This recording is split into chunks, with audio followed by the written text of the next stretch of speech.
talk about some more preventative things that we can do. I want to be able to give you guys some tips and some things that you can do at home, that you don't have to go somewhere and learn, that you can just do on your own at home to help be preventative. Because yesterday I talked about how it's just so much easier to live a life by staying healthy. Because how many times have you heard somebody say, well, I don't have time to be getting sick. I have this to do. I have to go to work. I have kids to take care of.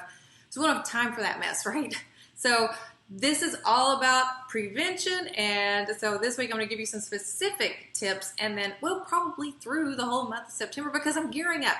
This is what I'm doing. I am gearing up for October, because October is Breast Cancer Awareness Month. I have strategically placed some classes right in the middle of that month. So if you want to learn more about lymphatics and some lymph node work and some energy stuff, neurolymphatics and things like that, I want you to click the link on my website. We have them right here. I am going over to a good friend of mine. She has a thermography center over right near the airport, so it's super easy to get to, and we're going to do some classes there. October 16th and 17th. Yes, those are when the classes are. Now, I am going to talk about some stress. I'm going to give you a technique that's really easy for you to use. It was created by a friend of mine. He's a doctor in Frisco, so he's about 25 minutes from me, and he has created an essential oil technique that's really neat. He's developed over his many years of being a doctor. He's just seen things come in, and he's noticed, okay, well, we can do this for this. And it really helps. So I'm going to give you that. But first, I want to tell you guys that, oh, where was it? Oh, shoot. Okay, here it is, stress. Talking about the whole cancer thing. I looked this up. It's pretty alarming. Stress ranks high among the risk factors. They found, this was a study that was done, they found that women who reported being under stress, they didn't go into the specifics of the stress in this article, but those women that were reported being under stress had twice the risk of developing breast cancer as those women who could manage it. They could stay cool, calm, and collected.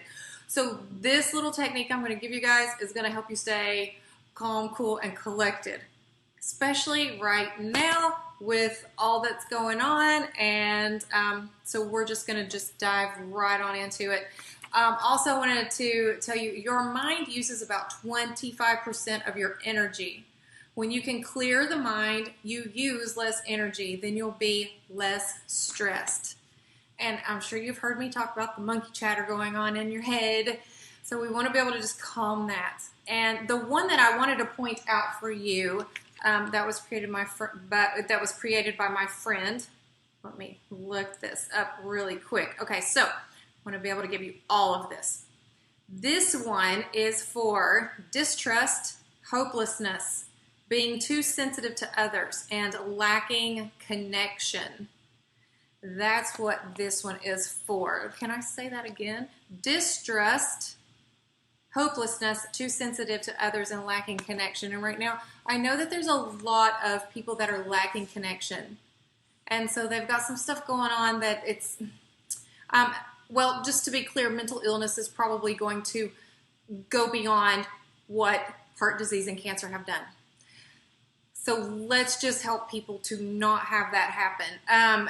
If you catch yourself feeling judgmental, you're feeling judgmental toward others. I know there's a lot of that going on that I've heard about. Nothing toward me personally. I have had some glaring looks when I've been out in public. It is COVID.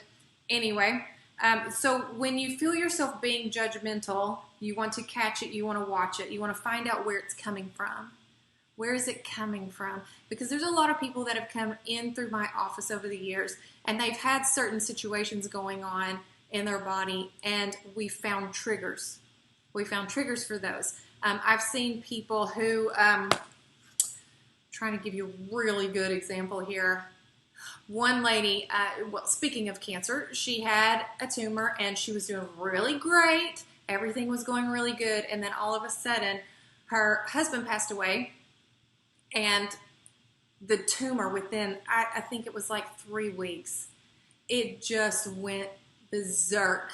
So there was a trigger, and she had to have some immediate attention to that. And thank God, through, you know, medical personnel, her amazing doctors, and prayer and her faith, she was able to get that under control. But there's triggers, and when you have things like being judgmental toward others, those are negative thoughts. Those are low vibration thoughts. We don't want to have those. Low vibration, remember, again, I'm going to keep saying this, when you have a low frequency, you have low vibration, then you're going to start to have things happen that we don't want to have happen, okay? So if you find yourself being judgmental, you want to catch it, you want to watch it, you want to find out where it's coming from. Is it a memory? Is it something that's happened before?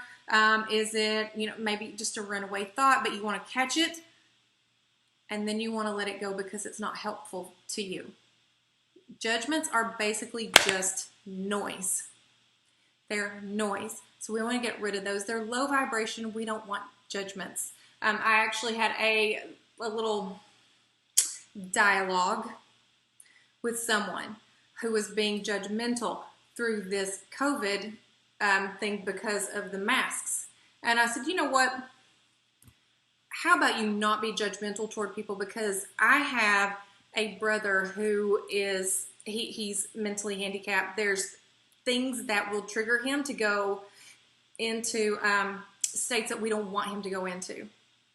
And so this person was being very judgmental toward people like that. And so we had a dialogue about that. So I want you to just catch it. If you find yourself being judgmental toward others, those are very low frequency thoughts.